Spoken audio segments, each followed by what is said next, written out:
ओम नमः शिवाय। मैं हूं ज्योतिर्विद पंडित दीपक दुबे और उपस्थित हूं तुला लग्न वालों के लिए 2017 का राशिफल लेकर।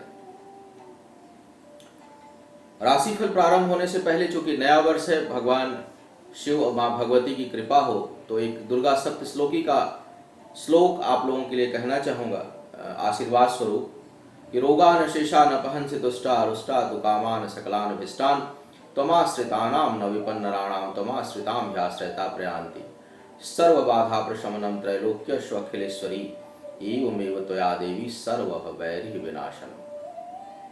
अर्थात माँ भगवती की कृपा हो, रोग नहीं हो, कोई अशेष नहीं हो, कोई कष्ट नहीं हो और आप माँ भगवती और भगवान शिव की कृपा से दूसरों को आश्रय देने वाले हों, किसी दूसरे का सहारा आपको ना लेना पड़े। इन शुभकामनाओं के साथ मैं अपना राशिफल प्रारंभ करूंगा 2017 का। सबसे पहले अपने नए दर्शकों को बता दूं कि जो नया वर्ष है वह जो यह मेरा राशिफल होता है यह लग्न पर आधारित होता है। इसके लिए आप अपने चंद्र राशि, सूर्य राशि, नाम राशि या जो आजकल तारीखों के आधार पर राशिफल बताते हैं लोग, उस पर यह आधारित नहीं है। दूसरा यह कि यह बेहद सामान्य आधार पर होता है। आपको चाहिए कि किसी विशेष परिस्थिति में आप अपनी कुंडली का पूरी तरह से विश्लेषण करा करके ही किसी निष्कर्ष पर पहुंचे या कोई बड़े कार्य में हाथ डालें या कोई उसके किसी निष्कर्ष पर आप पहुंचे, क्योंकि राशिफल जो होता है यह बेहद सामान्य आधार पर होता है और जो आपका जो वर्ष जो निर्धारित होता है उसमें यह निर्भर करता है कि कौन सा ग्रह प्रभावी है इस वर्ष, किसकी दशांतर दशा चल रही है, वह गोचर में कहाँ है, आपकी जन्म कुंडली में कहाँ है, किसके युति में है, किसके दृष्टि में है, किस अवस्था में है, अस्तगत है, वक्री है, उच्च अवस्था में है, नीच अवस्था में है। तो बहुत से कारण होते हैं किसी परिणाम पर पहुंचने के लिए। तो आपको चाहिए कोई विशेष परिस्थिति हो तो आप अपनी कुंडली का विश्लेषण करा लें। यह बेहद सामान्य आधार पर होता है और विशेष करके मैं जो बड़े ग्रह हैं 4 अर्थात शनि, राहु, केतु और बृहस्पति, इनको आधार मान करके ही मैं बताने का प्रयास करता हूं, क्योंकि जो बाकी ग्रह हैं बुध, सूर्य, मंगल और शुक्र, यह तो लगातार हर महीने परिवर्तित होते रहते हैं और अस्त होते रहते हैं, वक्री होते रहते हैं, मार्गी होते रहते हैं। तो इनका विश्लेषण करना राशिफल में उतना संभव नहीं हो पाता है। जो राशिफल में मैं चीजों को कवर करूंगा आपके, वह मैं कवर करूंगा आपका स्वास्थ्य कैसा रहेगा 2017 में, शिक्षा प्रतियोगिता में कैसी स्थिति रहेगी, आपकी आय कैसी रहेगी, कार्य व्यापार और नौकरी का क्षेत्र कैसा रहेगा, जीवन में वैवाहिक जीवन कैसा रहेगा और प्रेम संबंध कैसा रहेगा, शिक्षा संतान की स्थिति क्या रहेगी और जो है वह सावधानी क्या रखनी है और कौन सा ऐसे माह कौन से हैं जिनमें आपको विशेष रूप से सावधानी बरतनी चाहिए और अगर कुछ परेशानी है तो इस माह की सावधानी और उपचार क्या रहने वाले हैं, इन पर मैं करूंगा चर्चा। तो बने रहिएगा पूरे समय तक हमारे साथ। संभव है आपको बहुत मार्गदर्शन मिले और आने वाले समय की आप पहले से तैयारी कर सकें। दूसरी चीज मैं यह कहना चाहूंगा कि ज्योतिष जो है वह भाग्य नहीं बदलता, बल्कि ज्योतिष कर्म पथ बताता है। कर्म कैसे हम करें, हमारे कर्म की दिशा क्या हो, हम कैसे पहले से उसकी तैयारी करें, वह ज्योतिष का कार्य है। ज्योतिष सीधे आपको जो है वह भाग्य नहीं बदलता। हाँ, इसके माध्यम से हम अपनी सोच बदल सकते हैं, हम अपने कर्मों को बदल सकते हैं, हम अपनी तैयारी कर सकते हैं, हम उसका समय रहते उपचार कर सकते हैं। जैसे कि मौसम वैज्ञानिक आपको जब मौसम की सलाह देते हैं तो मौसम सुनामी थोड़ी रुकती है, तूफान नहीं रुकता, लेकिन पहले से तैयारी हो जाती है तो कैजुअलिटी कम होती है, हानि कम होती है। उसी प्रकार ज्योतिष जो है आपको हानि से बचा सकता है, आपकी समस्याओं को कम कर सकता है। तो इस भाव से आप चीजों को आप लें और समझें। अब प्रारंभ करता हूं। सबसे पहले देखते हैं ग्रहों की क्या है स्थितियां 2017 में आप सभी के तुला लग्न वालों के लिए। तुला लग्न वालों की यदि मैं बात करूं तो आपके दूसरे भाव में शनि विराजमान है प्रारंभ में जनवरी में ही, लेकिन यह जनवरी के अंत में ही यह अपनी राशि परिवर्तित करके आपके तीसरे भाव में चले जाएंगे। और लेकिन शनि बड़े अस्थिर हैं इस वर्ष 2017 में। शनि से मैंने कहा है कि शनि से संभल कर, तो शनि के ऊपर मैंने विस्तार पूर्वक एक वीडियो अपना अलग से दिया हुआ है, शनि राशिफल और शनि 7.5 शनि ढैया, उसको आप देखें और उसको जानें। बृहस्पति रहेंगे आपके द्वादश भाव में लगभग आधे वर्ष से ज्यादा, यानी सितंबर तक बृहस्पति आपके द्वादश भाव में रहेंगे। उसके बाद यह आपके लग्न में आएंगे। राहु आपके एकादश भाव में रहेगा वर्ष के आधे समय तक और उसके बाद यह दशम भाव में आएगा। केतु आपके पंचम भाव में रहेगा वर्ष के प्रारंभ में, और वर्ष के आधे भाग के बाद यह आपके चतुर्थ भाव में प्रवेश करेगा। वर्ष के प्रारंभ में मंगल, शुक्र और केतु की युति है आपके पंचम भाव में। सूर्य बुध आपके पराक्रम अर्थात तीसरे भाव में विद्यमान है। तो यह है ग्रहों की स्थितियां वर्ष के प्रारंभ में। क्या होगा इसका प्रभाव? पहली चीज तो यह है कि जो वर्ष का एकदम प्रारंभ है, पहला महीना है, वह मुझे थोड़ा तकलीफदायक दिखाई दे रहा है। ज्ञान और बुद्धि के लिए तो अच्छा है, लेकिन क्रोध की अधिकता रहेगी, एग्रेशन हावी रहेगा, कुछ गलत निर्णय होने की संभावना बनेगी।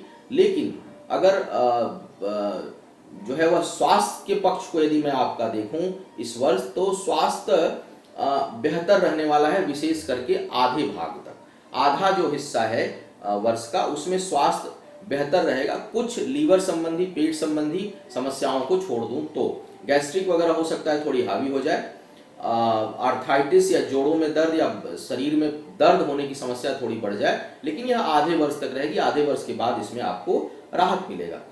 और आधे वर्ष के बाद मुझे लगता है कि कुछ बड़ी समस्या उत्पन्न होने का योग बन सकता है आपके लिए। हो सकता है कि कहीं ब्रेन से संबंधित, मस्तिष्क से संबंधित कोई समस्या उत्पन्न हो जाए, या बैक बोन से संबंधित कुछ समस्या उत्पन्न हो। तो थोड़ा अगर स्वास्थ्य के इस पहलू में कहीं कोई कमजोरी है या कोई समस्या नजर आ रही है, तो आप जरूर उसमें कोई लापरवाही ना बरतें, तुरंत आप मेडिकल परामर्श लें, उपचार करें। और ज्योतिष संबंधी क्या उपचार और सावधानी करें, यह मैं अपने अंतिम भाग में बताऊंगा, उपचार के भाग में।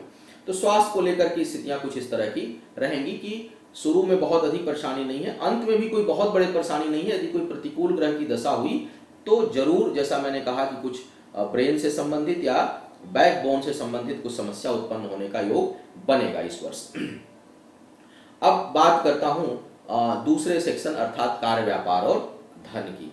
भाई धन की स्थिरता रहेगी इस वर्ष, धन खूब आएगा। हमको लगता है कि वर्ष के आधे हिस्से तक धन की मात्रा बहुत अच्छी रहने वाली है, खूब धन कमाएंगे, स्थिरता रहेगी।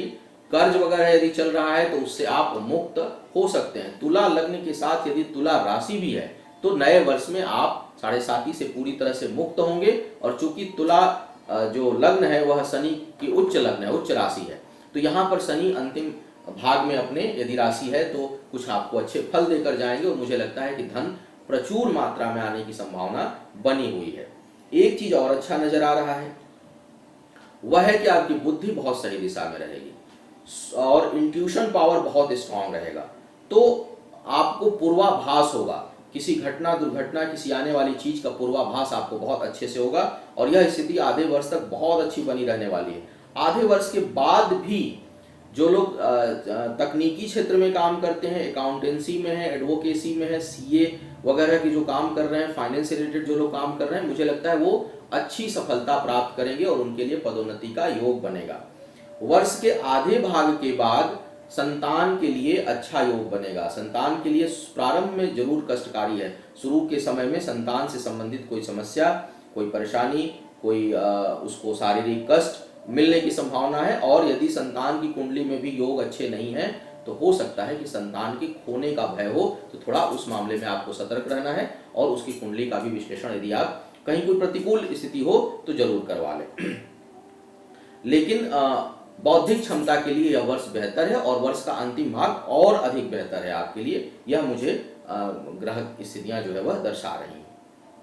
अब बात करते हैं कि वैवाहिक जीवन कैसा रहेगा। वैवाहिक जीवन के लिए वर्ष का आधा से अधिक भाग जो है, पहला महीना एक तो बहुत अच्छा है, पहला और दूसरा महीना, मार्च, जनवरी, फरवरी का महीना वैवाहिक जीवन और प्रेम संबंधों के लिए बहुत अच्छा है। कुछ अच्छे परिणाम आपको दे सकता है, नए रिश्ते पनप सकते हैं, या जो लोग विवाह के योग्य हैं उनके विवाह होने की पूरी संभावना बनेगी। लेकिन उसके बाद का समय बहुत अच्छा नहीं है।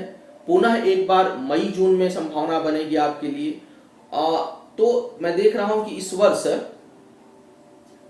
दो समय आप मान के चलिए, जनवरी फरवरी मान लीजिए और मई जून मान लीजिए। उसके बाद मुझे लगता है कि सीधे अक्टूबर नवंबर के आसपास एक बार पुनः विवाह से संबंधित एक अच्छा योग बनेगा आपके लिए। तो 2-3 बार योग जो है वह विवाह के जो लोग योग्य हैं उनके लिए बनेगा। वैवाहिक जीवन में तनाव कोई बहुत अधिक मुझे नजर नहीं आ रहा है।